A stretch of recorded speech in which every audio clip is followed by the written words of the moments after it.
Hello, hello, hello.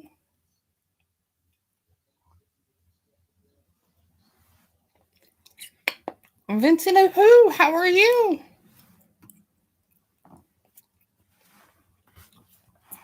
See, if I turn it this way, then I've got all this halo going on over here. Turn it this way and you see my fat bear. Hey, Miss Sarley, how are you, darling? It's better than gray. That's all I gotta say. It's better than gray.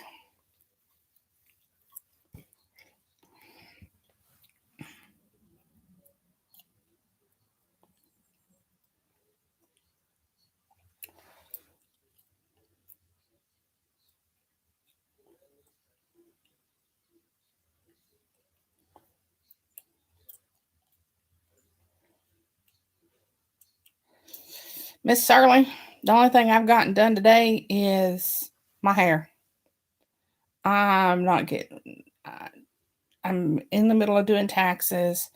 I got that pulled up and got started, and then I was like, I got distracted. So I don't know. I'm just ugh.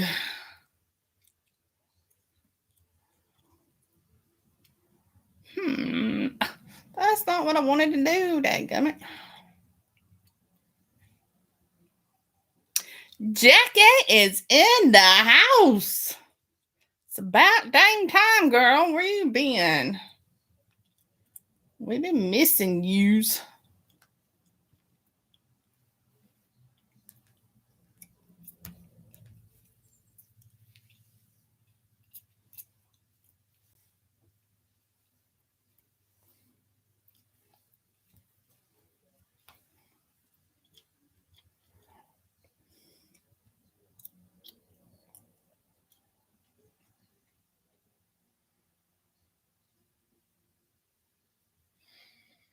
Hmm.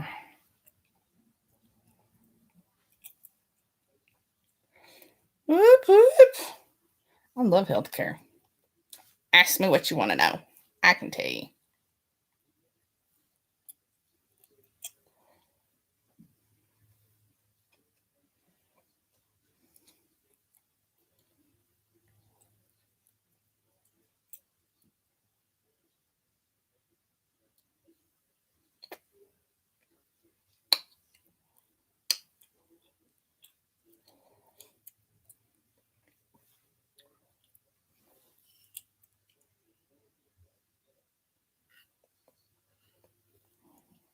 Where's Nina?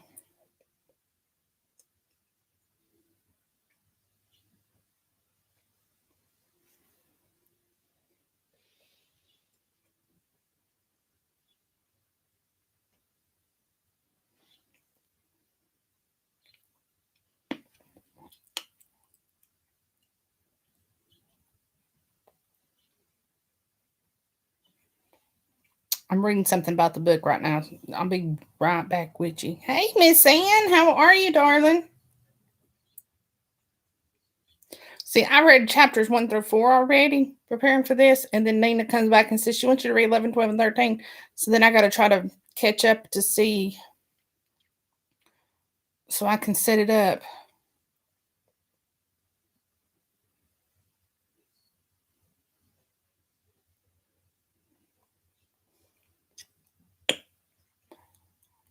Oh.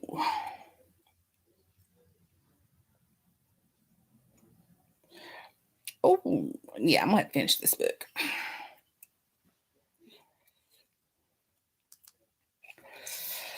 Whew. Thank you for coming on here and letting me read it. I appreciate it. I've been looking for some different material, and this is right exactly what I was wanting.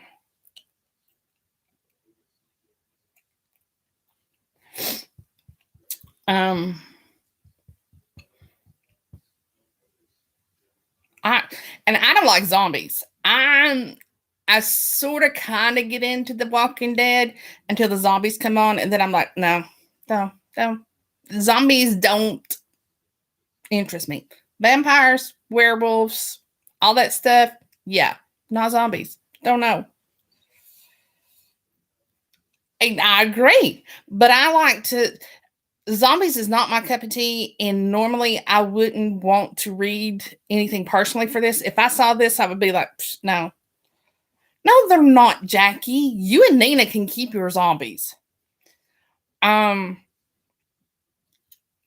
but I read the first 4 chapters of this book, and it's like bam, bam, bam, bam. I mean, you just get sucked in before you know it, and you're like, okay, now what happens?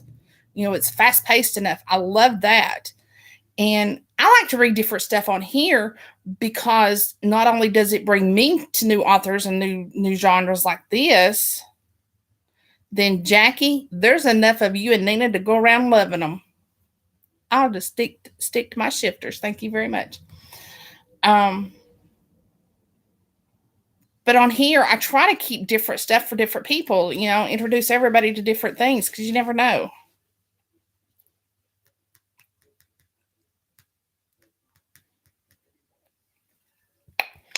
But you suck people in with that cover because that cover looks like your cowboy Texas romance, rom-com kind of thing, unless they look at it real close.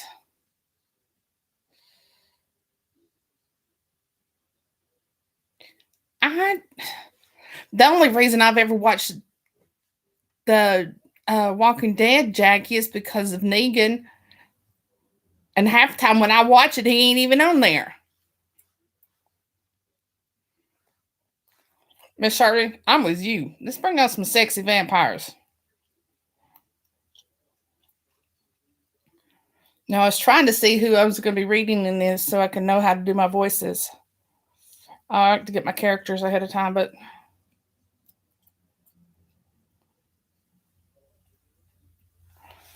now tell me, if you saw that cowboy on the cover, wouldn't you think this was a Texas romance? Oh, the cover's great, as long as you don't look too closely at it. Because you start looking too closely, and it's like, yee, zombies.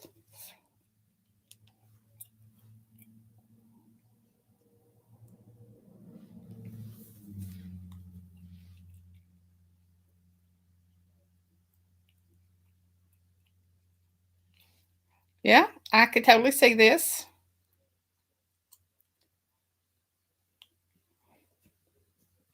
No, I'm good with this. You got a reason you want me to read all this, so I'm good with reading 11, 12, and 13.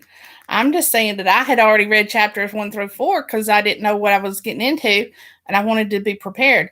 A lot of the romance stuff that I would normally read, I can just start cold and I'm all right. But this one, I wasn't sure what I was getting into, so. Let's see. Let me do one quick text here and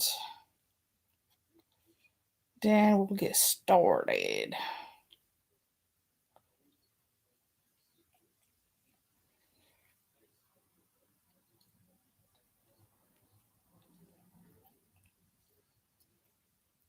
Okay. So, we like slow burn romances too. So, all right, taking my glasses off. And yeah, Renee's back, y'all. So, okay. Chapter 11. All right. So, basically, what happened was Kate is half owner in a bakery, and she had a friends with benefit in Ben, who is a public defender, and but he was wanting more, and she didn't want to go anymore. She was good with all that. She was good with the friends with benefits thing. So one morning she goes into work, her and her partner are baking, and all of a sudden things start unraveling. There's a virus going around. They're saying it's a flu virus, and people are dying within like 24 hours of catching it. And they have like fluids leaking out from their eyes and nose and mouth and ears and gross stuff. And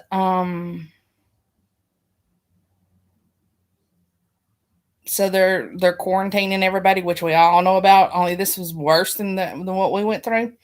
And so she's trying to make it to back to her hometown called Mayfly Hollow, where her sister's at.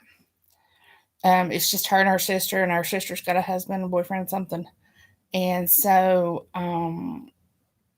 Ben went to Clayton's Corner, which is his hometown. So they're trying to.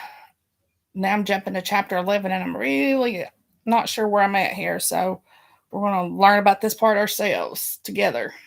So, chapter 11. It took Kate a long time to fall asleep again.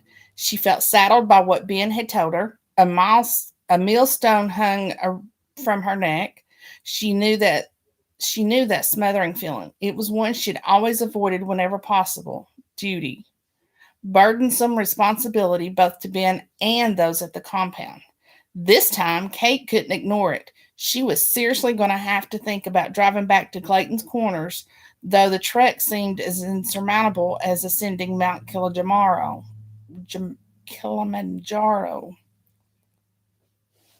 Oh, there you are. Is Princess on here too? She can listen to this.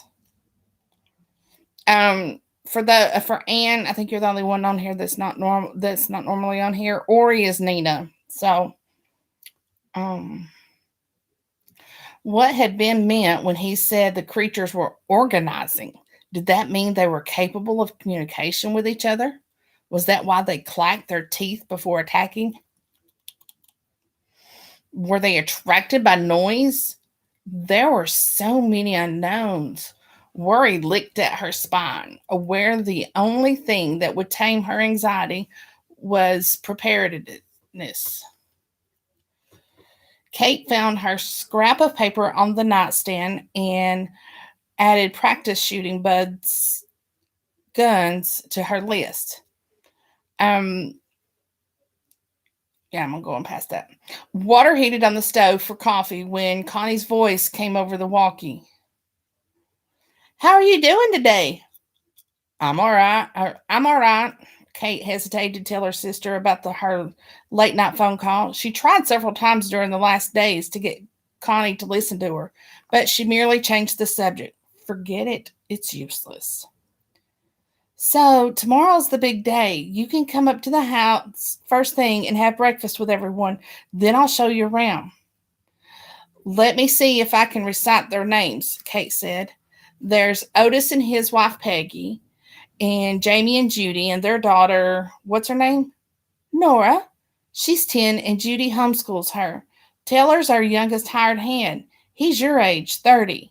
Tomorrow afternoon, you can help me bake bread. I do that twice a week. We go through it fast around here.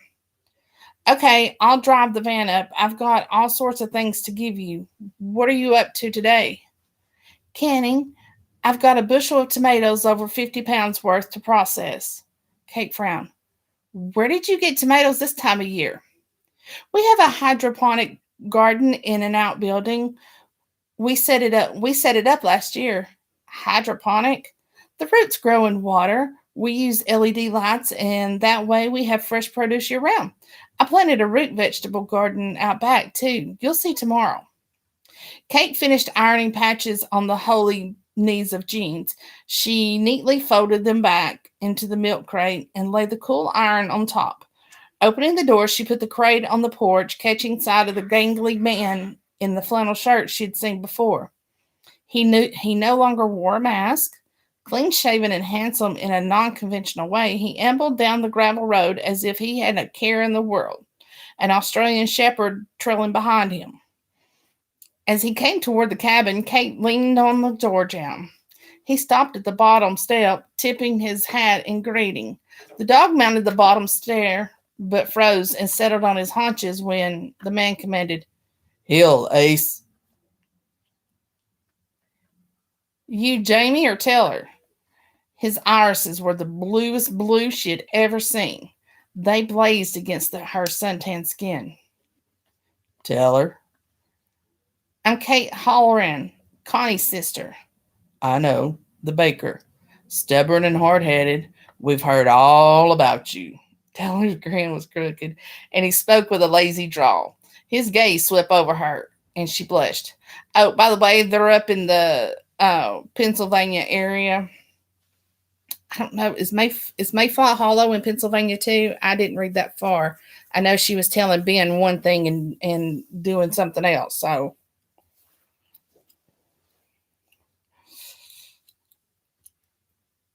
uh,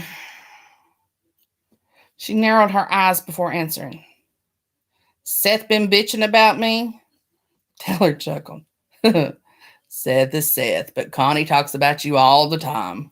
Kate didn't say anything for a minute. Really? It ain't like that.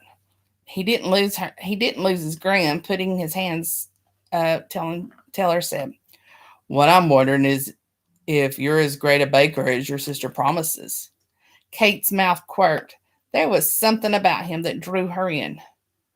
You play your cards right, and maybe you'll find out, cowboy. He lifted an eyebrow and inserted a thumb in his belt loop. Want to go for a walk? My quarantine's not done yet. Shoot. It will be in the morning anyhow. What difference can 12 hours make? Come on. He waited while she slipped into her moccasins. Slamming the cabin door, Kate joined him. Ace wagged his tail, nudging his nose into her hip. Teller said, you can pet him. He won't nip. Kate shook her head without meeting his eyes. It's just, I saw a cat get infected and... Kate. It was the first time he had said her name, and she looked up to discover him focused on her. Chances are fairly good you're not contagious, right? At some point, you gotta stop giving in to fear. It's good to have fear. It keeps you alive, Kate argued, but she sank to her heels and caressed the dog's velvety ears. Ace trotted between them as they made their way down the gravel road toward the property's gated entrance. Kate slanted her head toward the cameras as they passed them. I feel like I'm in a George Orwell saga. You get used to him. Your brother-in-law's mighty proud of his fancy schmancy security system. Did you know the whole family are hardcore doomsday preppers? They gave Seth and Connie a bunker as a wedding gift when they got married. She stopped, drooping against a tree, reflective. I never thought I'd see the day where they may actually need such a thing. Gotta admire their self-sufficiency. Connie told me Seth's great-grandfather lost everything in the stock market crash in the late 1920s. Since then, prepping is like a religion to his family. I shouldn't have been so critical of it. Kate shrugged. Your accent says you're not native to New York State. Neither is mine. He bent to stroke Ace. I grew up in Texas, killing. Once out of high school, I got on the rodeo circuit. I traveled all across the states and into Canada in my early 20s. It ain't an easy life. I decided to throw in the towel when I about ended up paralyzed. Teller resumed walking and Kate tagged along. What brought you here? He gave her a half smile over his shoulder. A girl, of course. Or a girl, what else? Laughing, Kate said, and where is she? Probably shacked up with one of the guys she cheated on me with, or dead. Teller's tone was nonchalant, but Kate sensed there was a story there. Nosy enough to want details, she kept her mouth zipped, not wishing to pry. He'd confided his own pace, or not at all. She figured there was a lot more to tell her than met the eye. They continued down the lane side by side, not speaking. A bluebird flew past. The only sound was the buzzing of insects and Ace panting as he loped good-naturedly beside them. The sun had begun its descent, telling her it was nearly supper time. Teller followed the fence line where it curved. He led her into a densely wooded area where there was no pathway. Kate hesitated. Where are we going? You'll see. Kate squinted her eyes at Teller suspiciously, waiting for instinct to tell her the right thing to do. No alarm bells clanged. I hope I don't regret this. A few minutes later, they entered into a small clearing. A brook meandered around a bend until it was out of earshot. Eye shot. Taylor lowered onto a log positioned on the grass, and Kate did the same. The pleasing scent of fabric softener and hay wafted from him. It seemed so innocuous and homey, she instantly loosened up. Ace scampered to the stream and lapped thirstily. The late afternoon sunshine kissed his freckled coat and glistened on the water as it swirled around moss-covered rocks. They were surrounded by sloping hills densely packed with verandant green pine trees, which gave the glade the intimate ambiance of a secret garden. The air was soft and humid. For a moment, Kate indulged in pretending everything was normal. I love it here, Tiller murmured, turning to her, his blue irises like dazzling aquamarines in the sunlight. An unexpected ember of attraction kindled as Kate studied Teller's face. Nina told you what she wanted, didn't she? Did she say something about sexy scenes? Yeah, she's good at that. An unexpected ember of attraction kindled as Kate studied Teller's face. I can see why. Real life seems a million miles away, doesn't it? Ace came up to her, his muzzle wet. He gave her a doggy grin and relaxed at her feet. Kate laid a palm on his head. Teller.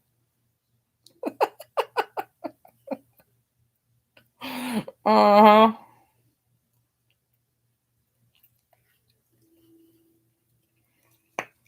Sorry for the gum, y'all. My medicine makes one of my medication makes my mouth dry, so. Hmm. Teller cleared his throat, surmising he was building up to something. Kate fixed him with an expectant look. His manner was somber when he said, I heard some bizarre things on the radio. The others here dismiss it as rumors, hysteria. You've been out there. The blood on the windshield of your van, the missing back window. Obviously, you've survived some shit. Kate bit her lip, frowned, then ran her fingers through her chestnut hair. How much do you want to know? All of it. Where do I begin? She thought. She held his gaze.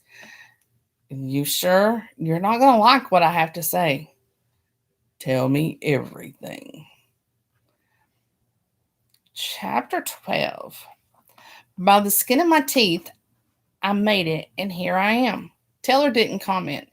His mouth hung open, his chest rose and fell in measured beats. Kate scrutinized him in the gathering dusk. The sun had long set. It was chilly and cave-like, reminding her of a grotto. Kate rubbed her arms with her hands to warm up. Was he going to tell her she was out of her mind? Say something, Taylor.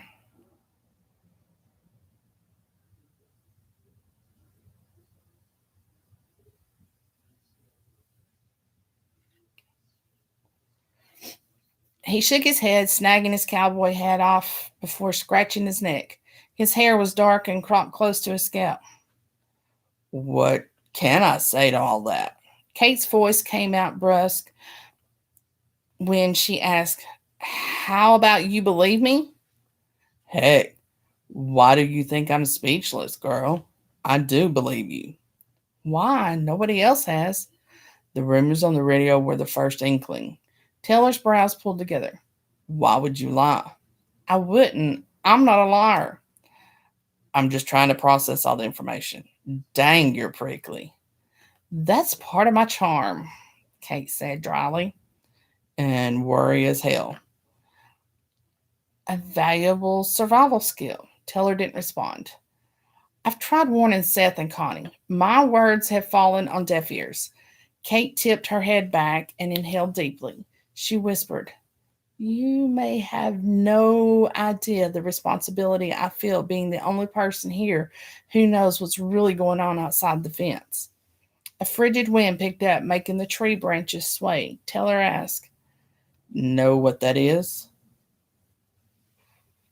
Kate perused the trees but saw nothing.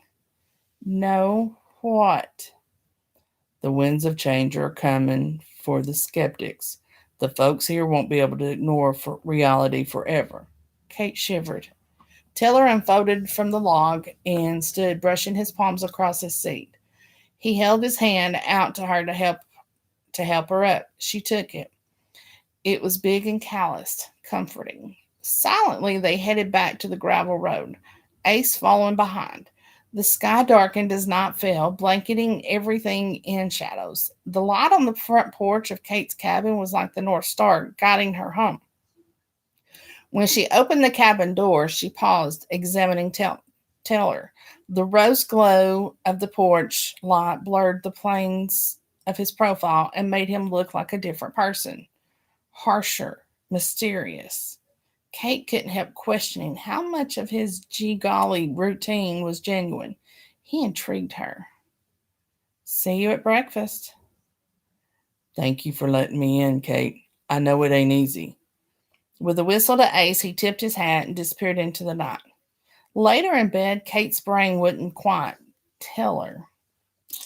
A little trill of attraction she had felt at the brook disturbed her. He wasn't like other guys, very unlike her usual type. Something about him got under her skin. What was his deal? Could he be trusted? She replayed this conversation, picked it apart, getting nowhere fast. Her thoughts naturally turned to Ben. Was he okay? Should she drive to Clayton's Corners? In the wee hours of the morning, Kate gave up on sleep and sat on the plastic chair on the porch. She was still there when the crowing of a rooster floated from the barnyard. Oh man, I'd have killed that rooster. I'm about ready to kill one anyway. Don't even get me started on roosters right now. Of the many things going through her mind, meeting a new group of people at breakfast niggled at her. It was daunting, and she'd have to deal with Seth. Kate pursed her lips. The dreary, overcast sky foretold rain. She'd used masking tape found in a desk drawer and garbage bags from beneath the kitchen sink to cover her van's broken window.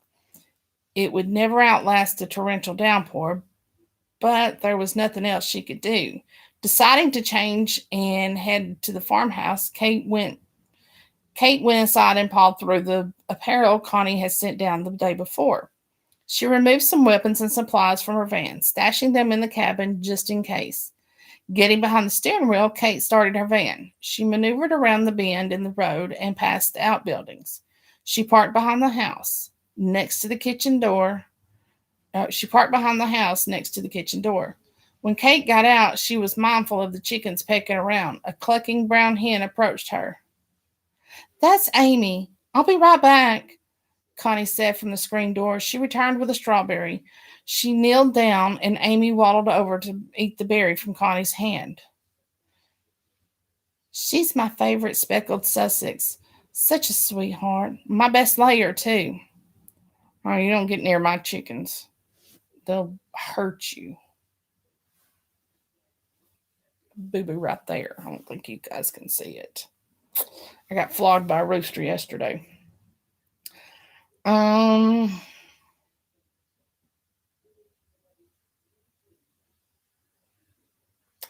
Amy flapped her wings before wandering off. Connie clumsily got to her feet, groaning. She wore a plain, faded t shirt and yoga pants. Her shoulder length chestnut hair was threaded with steel colored strands and needed trimming. All her extra weight was in her baby bump. Thinner than Kate ever remembered seeing her, she possessed the flattened facial features heavily pregnant women often get. After a stiff hug, Kate stood back. You look worn out. Kate opened the screen door and Kate accompanied her into the old fashioned kitchen. I am. You know, I've never been the lady of the manor type. Even with hired help, there's plenty to be done. I'm happy you're here. I really need someone who can cook. Neat rows of stewed tomatoes in blue glass jars lined the butcher block counter. Kate slouched against the fridge. The cannon must have been a lot of work. Didn't Judy or Peggy help? Peggy's out in her flower garden or tending her bees most days, and Judy's got Nora. Technically, they don't work for us, their husbands do. Judy was employed as a doula in town before the virus. Connie lowered to a chair at the head of the rustic trestle table and heaved a sigh. She'll come in handy when the baby comes. She's expecting too, but she's only in her first trimester. Kate watched her sister, noting the swollen ankles peeking from the hem of her pants. Concern wormed through her intestines and squeezed. Do you want me to get a tub of cool water so you can soak your feet? I can cook breakfast. Connie's grateful smile hinted at the pretty woman she had once been. Glancing at the wall clock, she said, I don't need a tub, but I have a French toast bake in the fridge. Would you mind preheating the oven? Kate twisted the dial on the antiquated electric range and took the prepared casserole from the fridge. She set it on the counter. What else? I was just going to serve it with homemade yogurt. Nothing else needs to be done for a bit. It's still early. Why don't you pour us a cup of joe and come sit with me? The coffee maker was a throwback, similar to the one they'd grown up with, a metal stovetop percolator. I know how to make coffee in those. Kate brought it to the table with 2 cups, knowing Connie preferred her coffee black like she did. She poured for them, then lifted her cup, eyes shrewd on her sister over the rim. Where's Seth? He's in the den fiddling with the radio. He's been trying to connect with his family this week, but Kate swallowed. They very well could be dead. The day I drove up here, I came across 2 people. 2. It's possible everyone is barricaded in their homes, isn't it? Maybe. Kate paused before continuing. I had a call the other night from a friend. She briefly described her and Ben's conversation. When she brought up the subject of the creatures, Connie paled. Do you think I should go back to Clayton's Corners and make sure he's okay? I could check on Rosie too. Are you joking? Didn't it take you 6 hours to get up here? Kate admitted. Way more than that, and it was perilous. I'm not sure I can justify staying here and doing nothing. Connie blinked. Her eyes trembled on the coffee cup. Her hands trembled on the coffee cup. Where'd I get eyes? Wait, you do believe me about the monsters. You're just scared, aren't you? Connie didn't answer. She fastened her hands in her lap and looked out the window. Con? Her voice shook when she said, Seth says... Enough of what Seth says. What do you say? Kate put her hand over Connie's. It was ice cold, although the kitchen was warm from the preheating oven. I don't know. Catherine. Seth stood in the entryway to the kitchen, and Kate tampered down the rush of irritation seeing him brought. His hands were parked on his hips. To look at him, one would never guess he was a prepper. Short, chubby, and balding. Seth wore wire-rimmed spectacles and a prissy countenance. Wild manner accounted by day and doomsday prepper by night. You look well. I'm dandy. Connie says you haven't been able to contact your family. The oven beeped and Kate went to put in the casserole. Seth took a mug from the cupboard and poured the remainder of the coffee from the percolator, then sat on a bench at the wooden trestle table. It's possible they're en route to the family bunker. Oh, I'm dandy. Connie says you haven't... got my characters mixed up. Connie says you haven't been able to contact your family. The oven beeped and Kate went to put it in the casserole. Seth took a mug from the cupboard and poured the remainder of the coffee from the percolator, then sat on a bench at the wooden trestle table. It's possible they're en route to the family bunker a mile from Crestview. Kate set a wind-up timer, frowning. Why would they go there? Perhaps it's unsafe at the farm, he shrugged, saying to Connie, Today I'm going out with the guys to supervise the repair of barbed wire fencing in the back 40.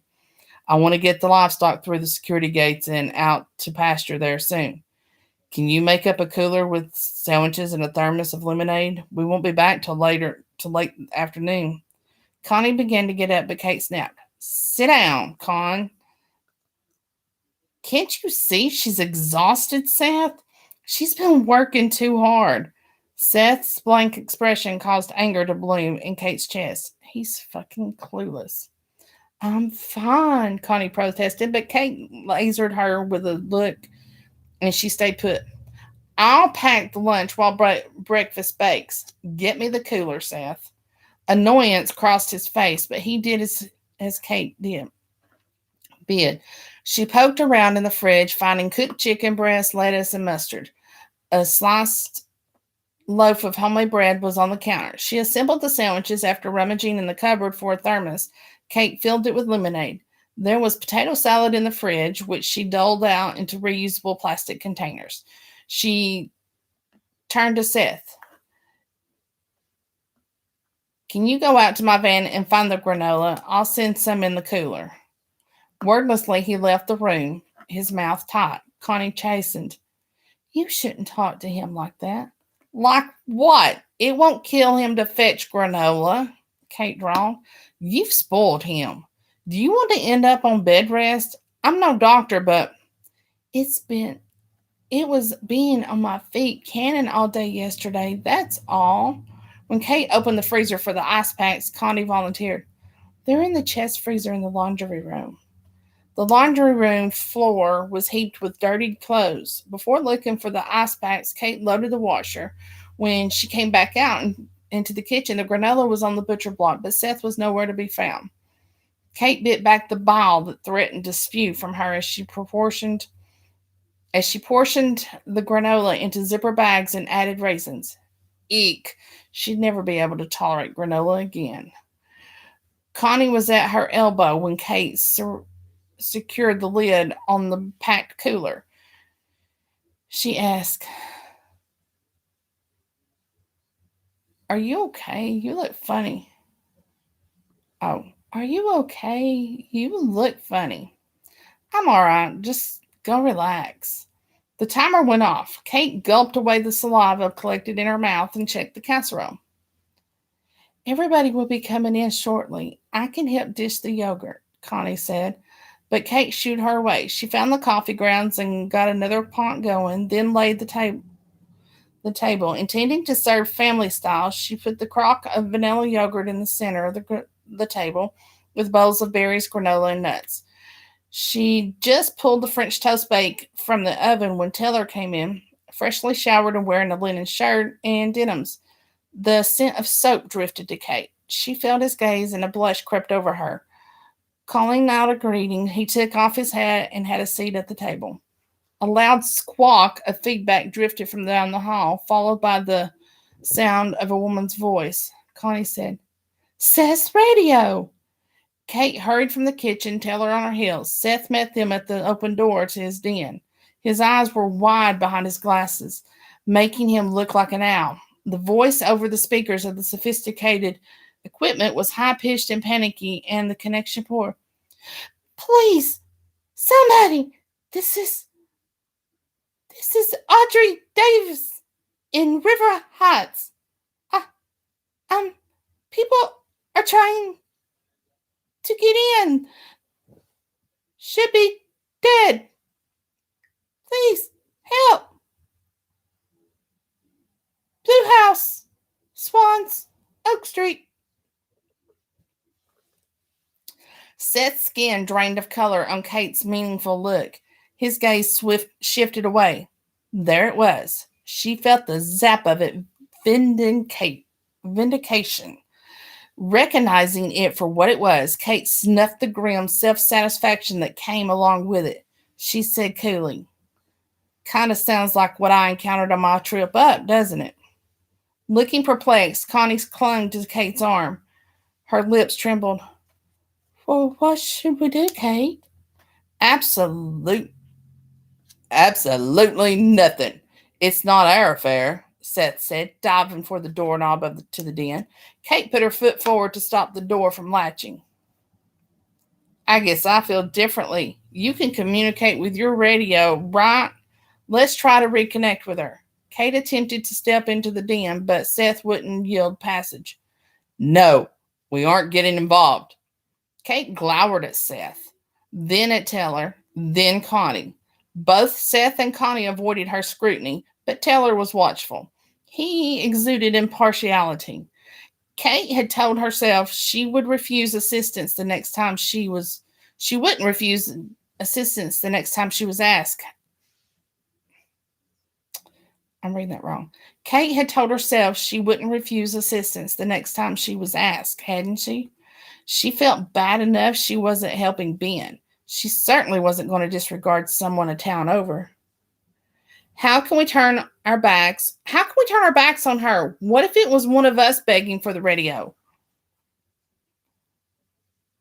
But it's not, Seth snapped. Evil lurks outside Mayfly Hollow. We need to get on that radio, Kate insisted, or drive to River Heights to investigate. There was the sound of the screen door opening and closing, then a tall, ebony-skinned man around Seth's age, mid-40s, and an older Asian woman dressed in a flowy caftan and Birkenstocks met them in the hallway. Otis and Peggy, Kate presumed. The man had milk chocolate brown eyes and a reassuring way about him. He asked, "What's all the ruckus about? We heard quarreling all the way outside." Seth explained about the radio transmission as another younger couple came in and lingered in the entryway. Their unease apparent. A little girl with the same golden blonde hair and cornflower blue eyes as her mother peeked around the corner. They must be Jamie and Judy and their daughter Nora. Kate cut her attention from the new arrivals, her gaze skittering back to Otis. She argued, "There aren't many people left out there. We have a duty to—" Seth shook his head. "Beware false prophets. I won't allow us to be bewitched from safety."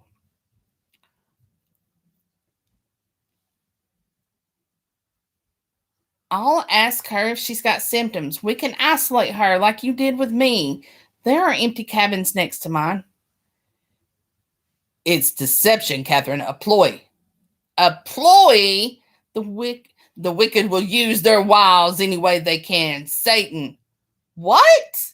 Kate scoffed. "You're talking crazy."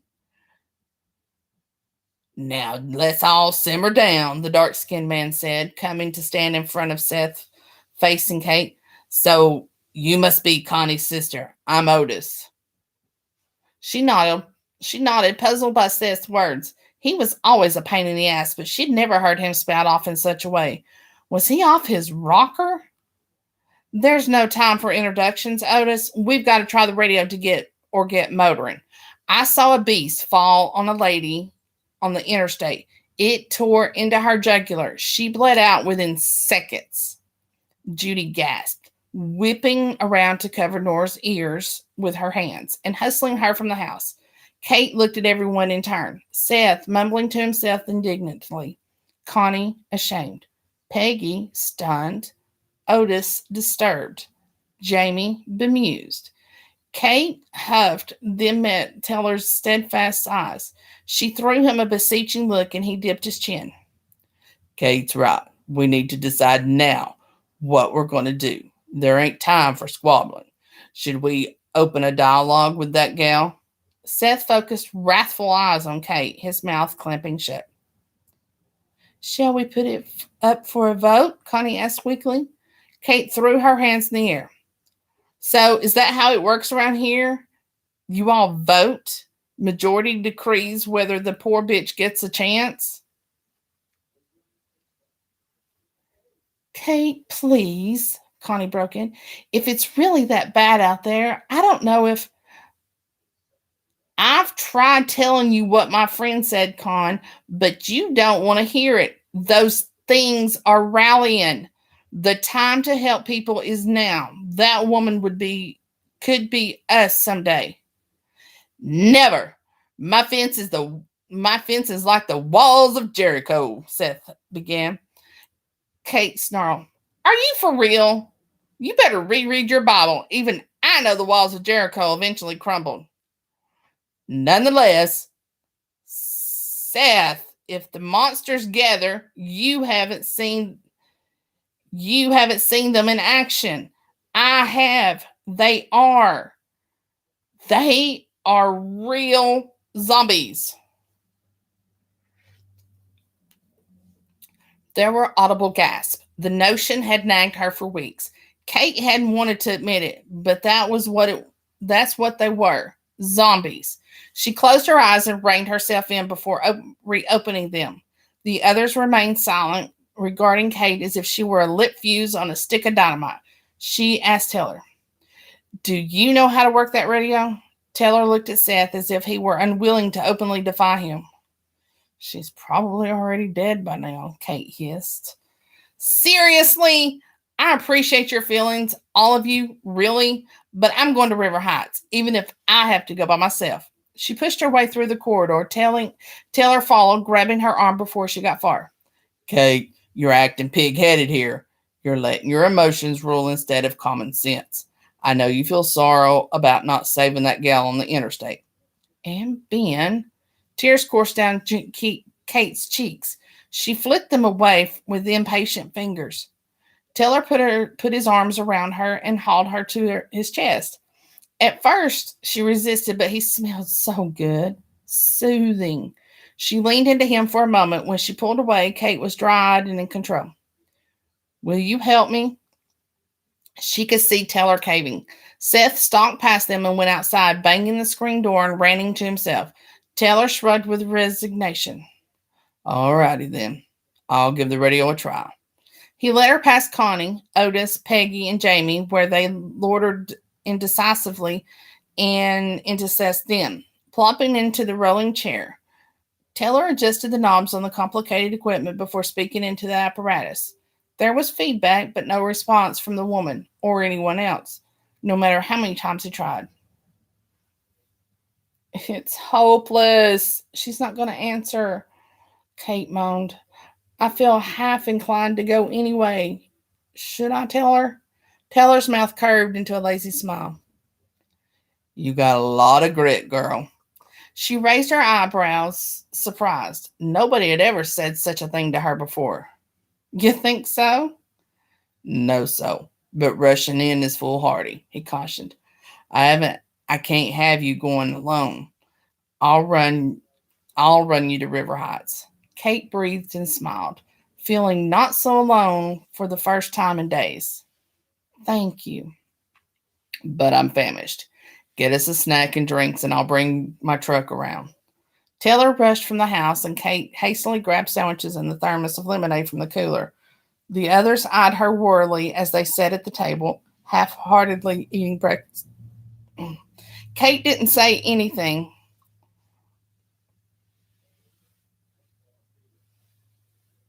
as she left the room, her jaw tight. Judy stood outside near the steps, smoking a cigarette.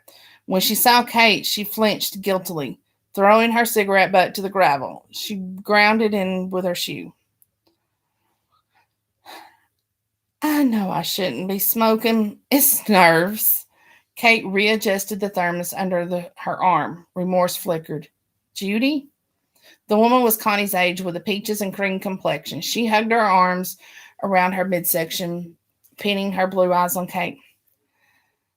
"I didn't mean to traumatize your daughter, really. I'm sorry." Judy was reserved. Connie says you've been through a lot. Or Connie says you've been through a lot. Kate remembered Otis and Peggy's reticence. They didn't appear to like her much, and Kate couldn't blame them. She had made a great first impression. "Still, I promise I'm normally pretty cool-headed." Taylor pulled up in a shiny dark 4x4. He jumped out and took the sandwiches and thermos from Kate, stowing them in the vehicle. Kate bit her lip before stepping away. "Sorry again, Judy." Judy gave her a polite smile. Before Kate climbed into Taylor's truck, she jogged to her van and opened the passenger door. There it is. She wrapped her fist around the handle of her axe and hastened to join Taylor. When they made their way down the lane, they saw Seth by an outbuilding, his hands on his hips, pacing. He watched them drive by, a scowl on his lips. Tearing her eyes from Seth, Kate murmured. Nobody else seemed overly concerned by what Seth was saying. Is this normal for him? Has he become some sort of zealot? He has his moments, but he's not usually argumentative. He was downright hostile towards you. At the gate, Taylor pressed a remote control clip to the visor. The gate slid smoothly open. He swiveled in his seat, fixing Kate with a subdued look. I think we're both on Seth's shit list now. Alrighty, what y'all think? Pretty good, huh? Vincent, I told you it was a good story. See how fast paced it is. So you're not gonna have any issues being bored with it. That's for sure. All right, let's see.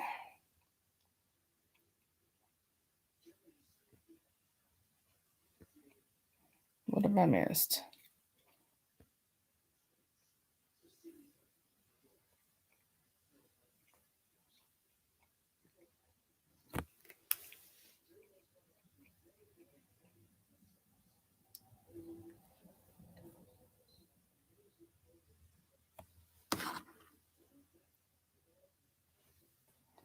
Let's see.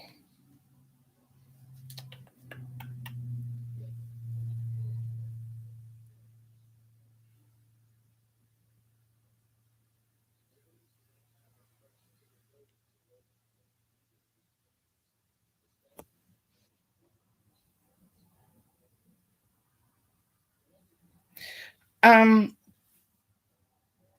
and don't change your way of writing just because it's what everybody else wants. If the story calls for a sexy scene, that's fine and dandy, throw it in there. But if it doesn't, don't force it. Don't just put it in there because then it messes up your writing style and it doesn't fit. So um as far as a sequel goes, I could totally see a sequel being around on the storyline as characters develop and stuff.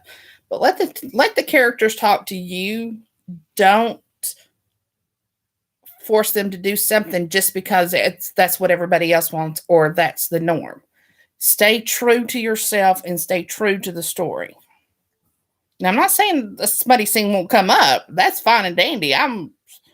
But just to be a good writer, you need to stay true to yourself.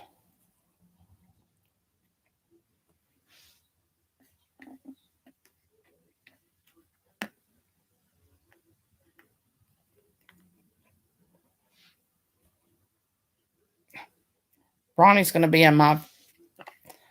Ronnie's not in the doghouse. Ronnie's going to end up in my cast iron fryer with some Crisco, battered in the egg and flour.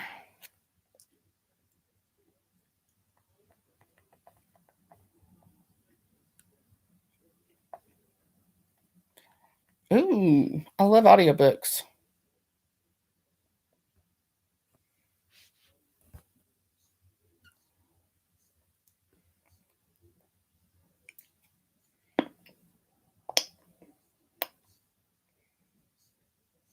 Did you name him Ronnie? You see that little spot right there? He got me there. And then that one's deeper. It doesn't look like much, but it's deeper and it's sore as crap. I've been trying, he'll walk up to my feet, but he won't let you pet him. And I tried to yesterday. I was sitting on the bottom step, had my head leaned up against the balls the railing there, and I'm just like trying to play it cool, not be aggressive, anything like that. And I had seed in my hand, and I'm just holding my hand out there. He can choose to come up to it or not. I close my eyes, just like I said, I'm trying to be zen and not make it worse. And next thing I know, he done attacked me. Shithead.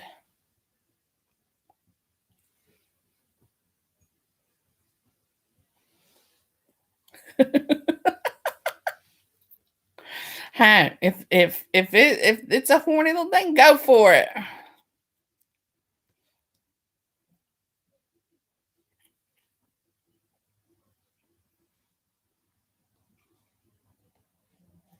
I like that you're taking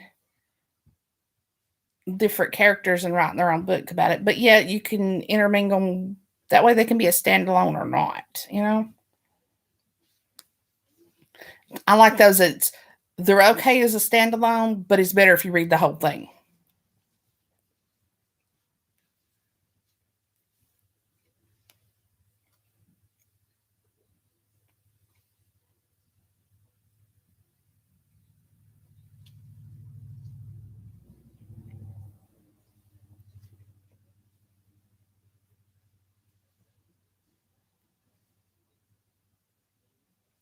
Oh, as you can see, I'm a big girl too. So yeah, we like big girls.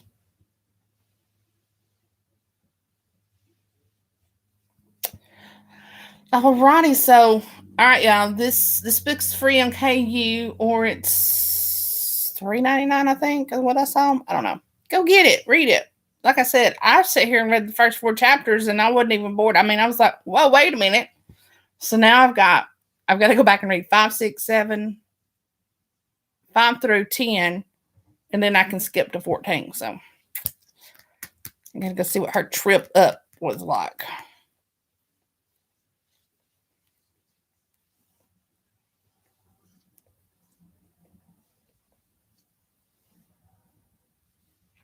I've learned to wait until they're all there, and then I'll sit down and binge read because I get so mad. My blood pressure goes up, and then I forget about it and forget to go back and wait for the next one. So yeah, I don't do that well.